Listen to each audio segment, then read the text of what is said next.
د ریاضي د زده کړې درنو مینوالو السلام علیکم ورحمت الله وبرکاته. الله جل جلاله دې وکړي چې جوړ او روغ به وئ.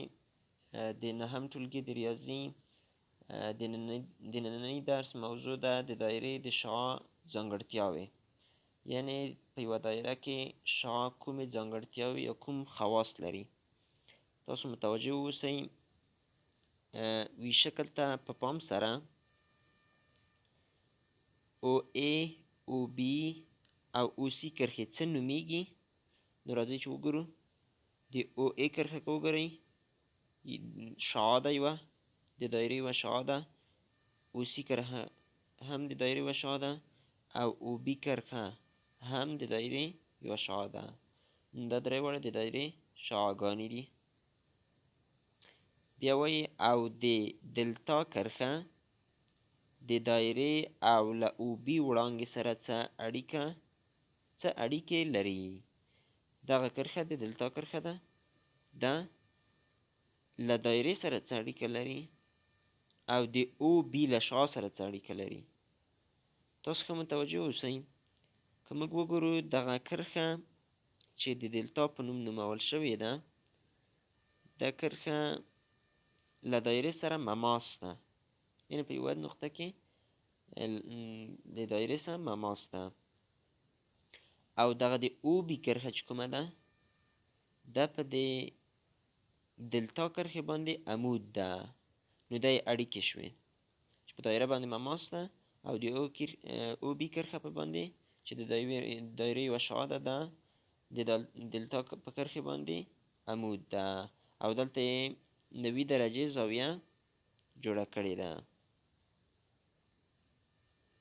په فعالیت ته متوجه شئ.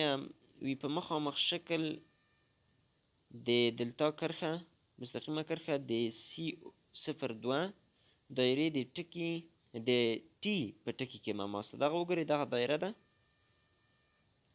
او دغه د دلتا کرښه ده چې له دایرې سره د ټي په کرښه کې د ټي په نقطه کې وبښئ مماس ده.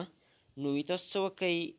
A B C او D ټکي د مماس پر مخ د ټي ټکي دواړو خواو ته وټاکئ او د دایرې له مرکز سره یې ونښلوئ. تاسو متوجه شئ. دلته وګورئ، که زه دا ټکی وښیم چې دا د A ټکی دی، دغه د B ټکی، دا د C ټکی او دا د ډي ټکی. دا وي د دایرې له مرکز سره بیا ونښلوئ. تاسو متوجه شئ ورته.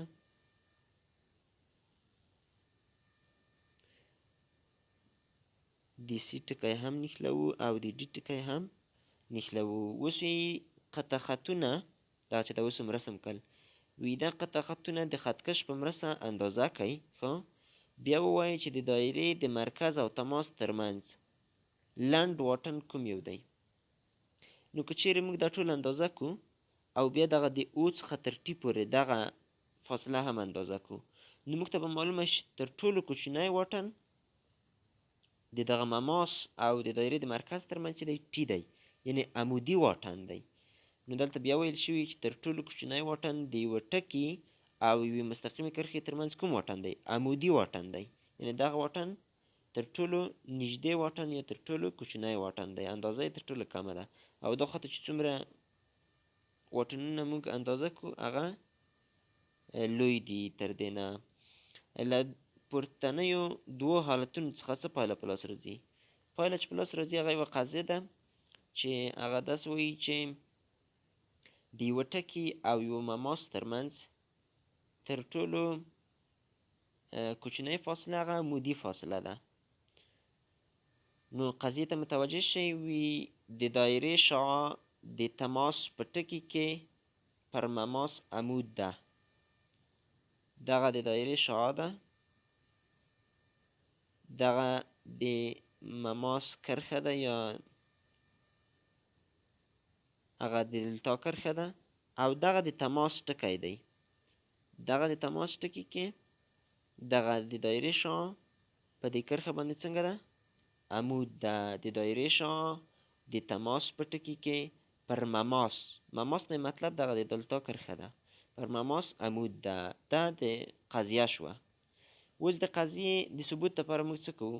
د قضیې د ثبوت لپاره که موږ دغه ټولې کرښې اندازه د دغو ټولو کرښو اندازه که موږ په خطکش معلومه کړو، نو موږ ته به معلوم شي چې او ټي چې ده له او بي څخه هم کوچنۍ ده، له او ای څخه هم، او همدارنګه د او سی څخه هم کوچنۍ ده او د او ډي څخه هم کوچنۍ ده. نو معلومه شوه چې دغه د او ټي کرښه چې شعاع ده، په حقیقت کې د دایرې شعاع ده، دا ته د ټولو نورو نه کوچنۍ ده. نو چې کوچنۍ شوه دا عمودي فاصله رسي، عمودي واټن. نو عمودي واټن چې شو دا په دغه مماس باندې عمود ده دغه شعاع او 90 درجه زاویه تشکیلوي. موږ ویلي وو چې دوې کرښې یو په بل باندې عمود وي، نو د هغو ترمنځ زاویه څو ده؟ 90 درجې زاویه ده. نو دلته وایي چې وپوهېږو چې تر ټولو کوچنی واټن د یوه ټکي او یو مستقیم ترمنځ عمودي واټن دی، او ویلی شو چې او ټي په دلتا کرښه باندې عمود ده، او ټي په دلتا کرښه باندې عمود ده. دا قضیه شوه چې د دایرې شعاع د تماس په ټکي کې پر مماس عمود ده.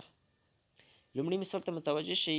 په لاندې شکل کې د دلتا کرښه چې یوه مستقیمه کرښه ده، دا د ای په ټکي کې د سی او آر پر دایره مماس ده. دغه د او ای شعاع چې ده د دلتا په کرښه باندې څنګه ده؟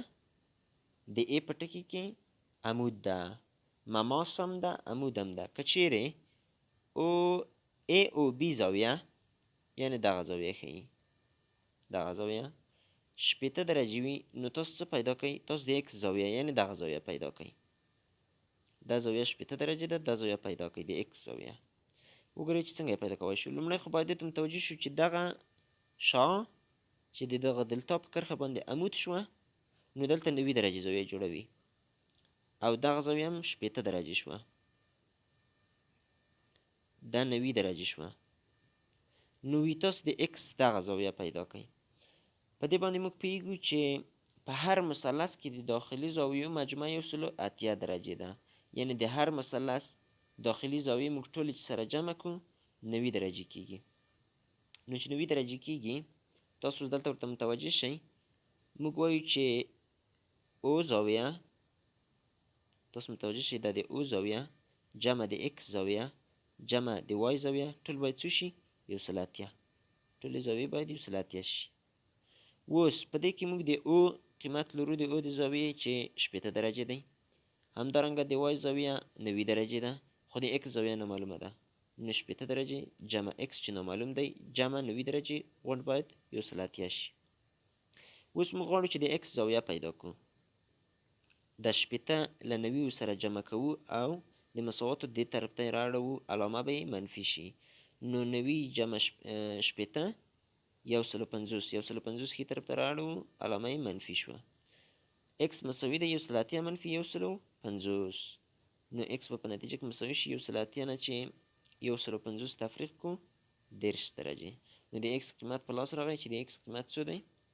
د اکس قیمت 30 درجې دی. دویم مثال ته متوجه اوسئ. وی په لاندې شکل کې دغه شکل دی، وی په دې شکل کې د دلتا مستقیمه کرښه د سی او آر پر دایره مماس ده. دغه د دلتا کرښه په د دایره باندې څنګه ده؟ مماس ده. او که او ام 4 واحده، یونیټ یعنې واحد، کیدای شي متر وي، سانتي متر وي، ملي متر، د طول واحد کیدای شي. او ام څو دی؟ او ان 4 واحده دی. او ان یې راکړی دی 15 واحده. اوس تاسو وي د ام ان اوږدوالی پیدا کوئ، یعنې دغه اوږدوالی له موږ څخه غوښتی چې دا څومره دی؟ له ام څخه تر ان پورې.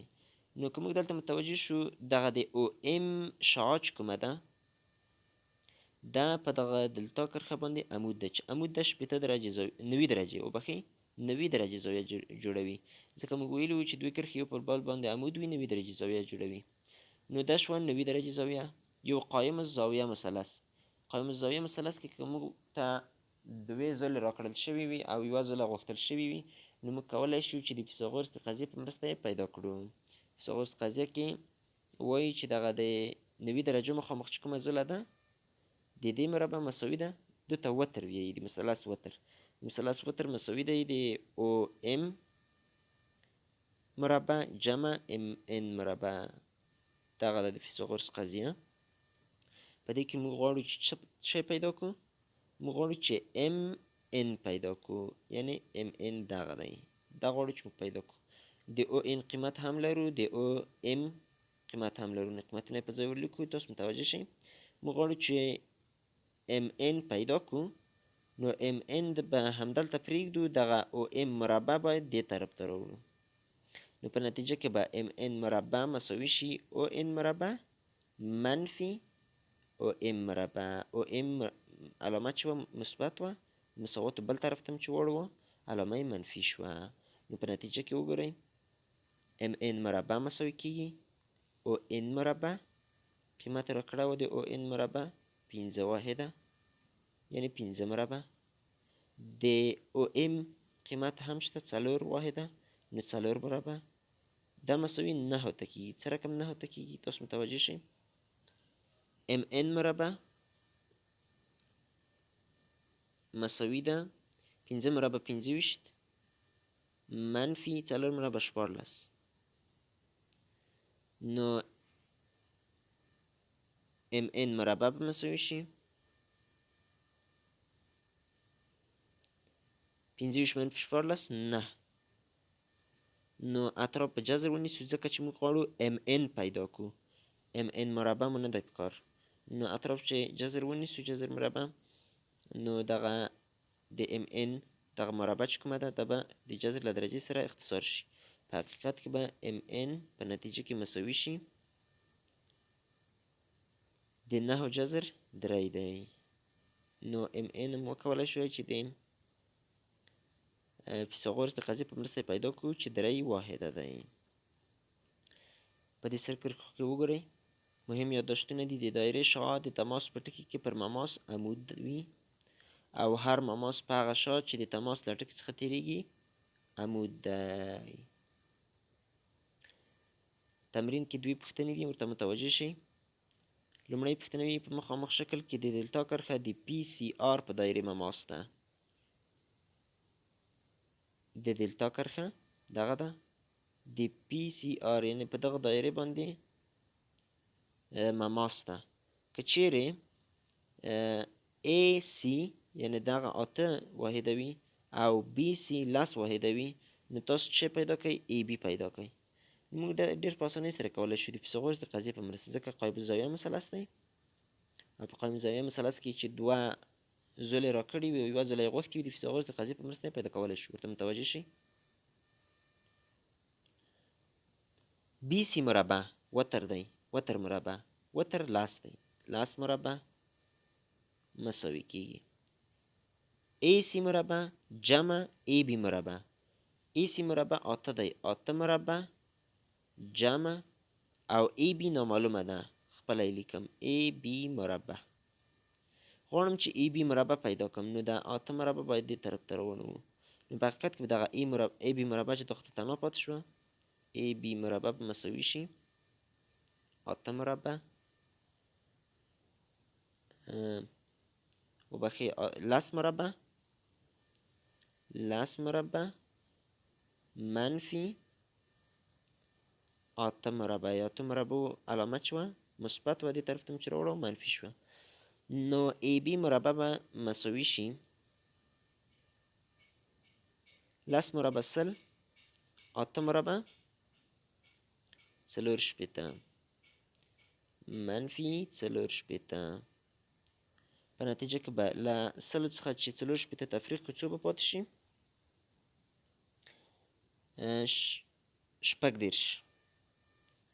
نو بیا به اطراف جذر ونیسو تر څو ای بی پیدا شي. اطراف چې جذر ونیسو دا مربع له دې جذر سره خلاصیږي، نو ای بی مساوي کېږي د 18 جذر چې دی 6 دی.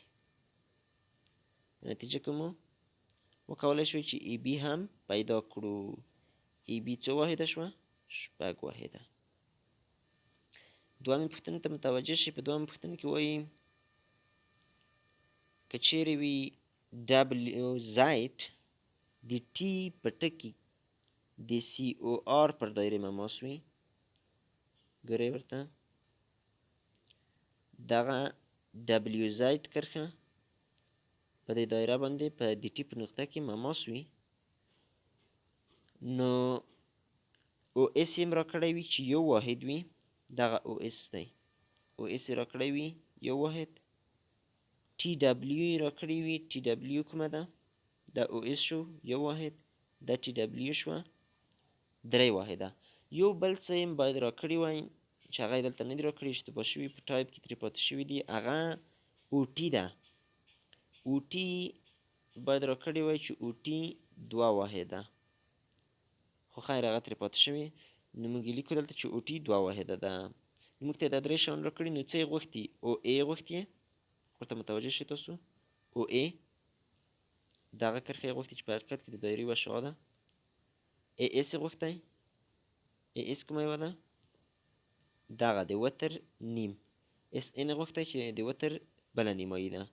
او ډبلیو یې غوښتي، او ډبلیو دغه کرښه، او همدارنګه ټي ایکس. ټي ایکس دغه قطر دی، د دایرې قطر له ټي څخه تر ایکسه پورې. نو دا یې له موږ څخه غوښتي. وګورئ چې څنګه یې پیدا کولی شو. لومړی خو دغه له ډبلیو څخه تر ټي پورې چې دی، له ډبلیو څخه تر ټي پورې دا 3 واحده دی، او له او څخه تر اسه پورې 1 واحد دی، او له او څخه تر ټي پورې 2 واحده دی.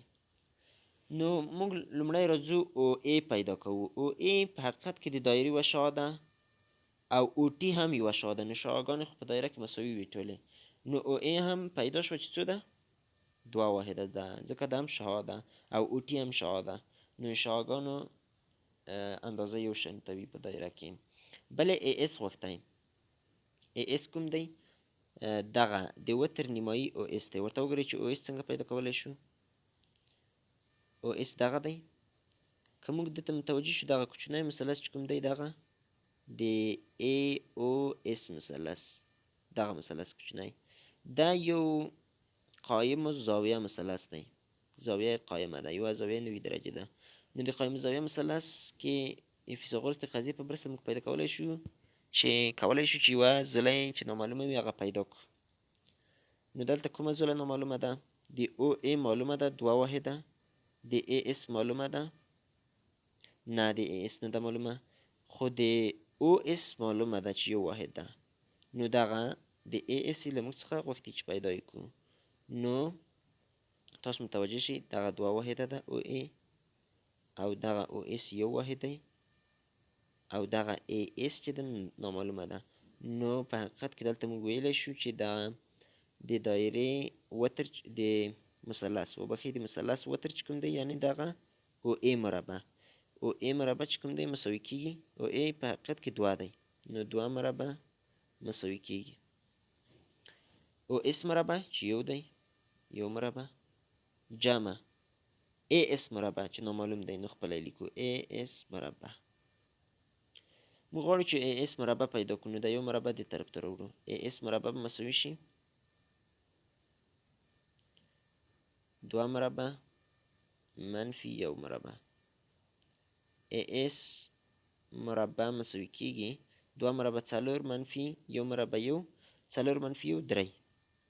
موږ غواړو چې ای اس پیدا کړو، نو اطراف جذر مربع نیسو. دا مربع له جذر څخه اختصاریږي.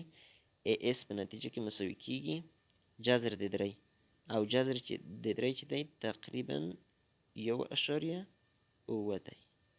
نو موږ وکولی شو چې ای اس هم پیدا کړو. او ای پیدا شوه 2 واحده، ای اس پیدا شو 1.9. اوس راځو اس ان ته. اس ان کوم دی؟ دغه دی.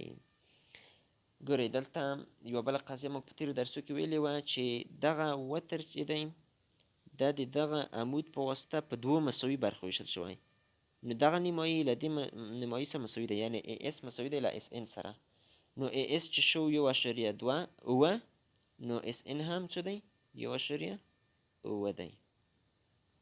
او ډبلیو ته راځو. او ډبلیو دغه کرښه ده. دا کرښه څنګه پیدا کولی شو؟ دا هم د فیثاغورس د قضیې په مرسته.